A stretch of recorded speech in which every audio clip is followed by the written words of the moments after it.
श्रीकल्याणवृष्टिस्तवः। कल्याणवृष्टिभिरिवामृतपूरिताभिः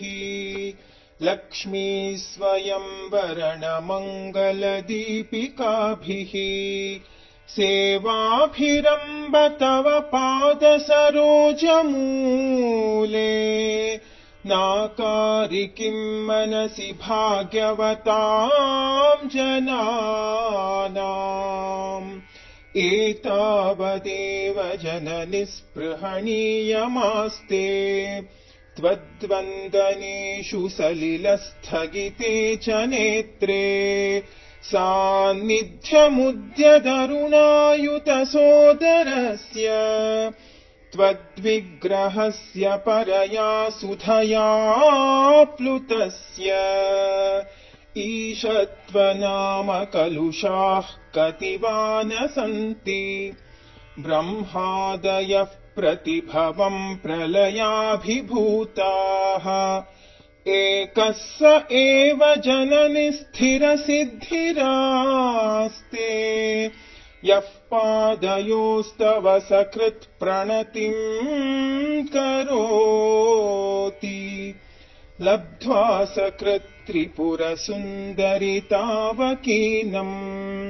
कारुण्यकन्दलितकान्तिभरम् कटाक्षम् कन्दर्पकोटिसुभगास्त्वयि भक्तिभाजः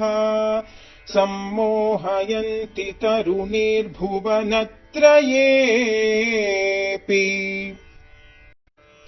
ह्रीङ्कारमेव तव नाम गृह्णन्ति वेदा मातस्त्रिकोणनिलये त्रिपुरे त्रिनेत्रे त्वत्संस्मृतौ यमभटाभिभवम् विहाय दीव्यन्ति नन्दनवने सह लोकपालैः हन्तुः पुरामधिगलम् परिपीयमानः क्रूरः कथम् न भविता गरलस्य वेगः नाश्वासनाय यदि मातरिदम् तवार्धम् देहस्य शश्वदमृताप्लुतशीतलस्य सर्वज्ञताम् सदसि वाक्पटुताम् प्रसूते देवि त्वदङ्घ्रिसरसीरुहयोः प्रणामः किं च स्फुरन्मकुटमुज्ज्वलमातपत्रम् द्वे चामरे च महतीं वसुधां ददाति कल्पद्रुमैरभिमतप्रतिपादनेषु कारुण्यवारिधिभिरम्ब भवत्कटाक्षैः आलोकयत् त्रिपुरसुन्दरिमामनाथम् त्वय्येव भक्तिभरितम् त्वयि बद्धतृष्णम् हन्तेतरेष्वपि मनांसि निधाय चान्ये भक्तिम् वहन्ति किल पामरदैवतेषु त्वामेव देवि मनसा समनुस्मरामि त्वामेव नौमि शरणम् जननि त्वमेव लक्ष्येषु सत्स्वपि कटाक्षनिरीक्षणानाम् आलोकयत् त्रिपुरसुन्दरि माम् कदाचित् नूनम् मया तु सदृशः करुणैकपात्रम् जातो जनिष्यति जनो न च जायते वा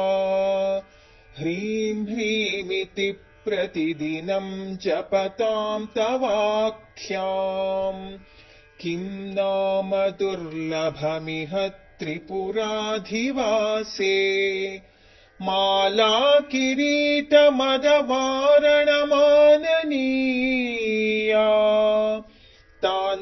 देवते वसुमती स्वयमेव लक्ष्मीः सम्पत्कराणि सकलेन्द्रियनन्दनानि साम्राज्यदाननिरतानि सरोरुहाक्षि त्वद्वन्दनानि दुरिताहरणोद्यतानि मामेव मातरनिशं कलयन्तु नान्यम्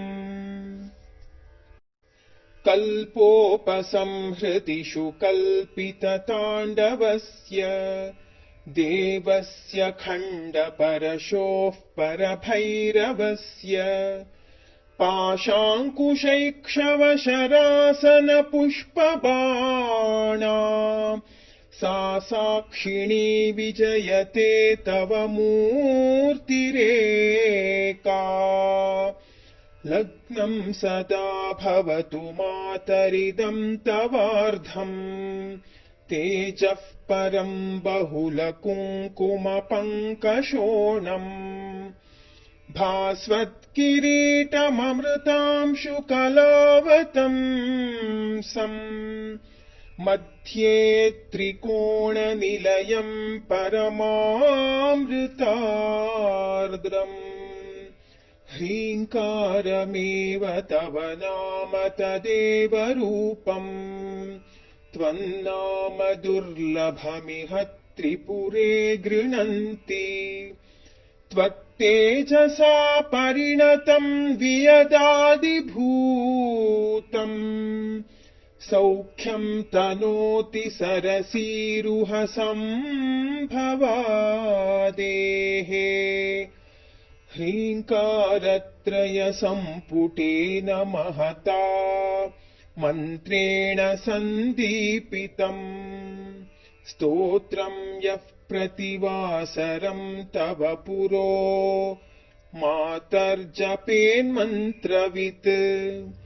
तस्य क्षोणिभुजो भवन्ति वशगा लक्ष्मीश्चिरस्थायिनी वाणी निर्मलसूक्तिभारभरिता जागर्ति दीर्घं वयः वाणी निर्मलसूक्तिभारभरिता जागर्ति दीर्घं वयः। इति श्रीमत्परमहंसपरिव्रजकाचार्यस्य श्रीगोविन्दभगवत्पूज्यपादशिष्यस्य श्रीमच्छङ्करभगवतः कृतौ श्रीकल्याणवृष्टिस्तवः।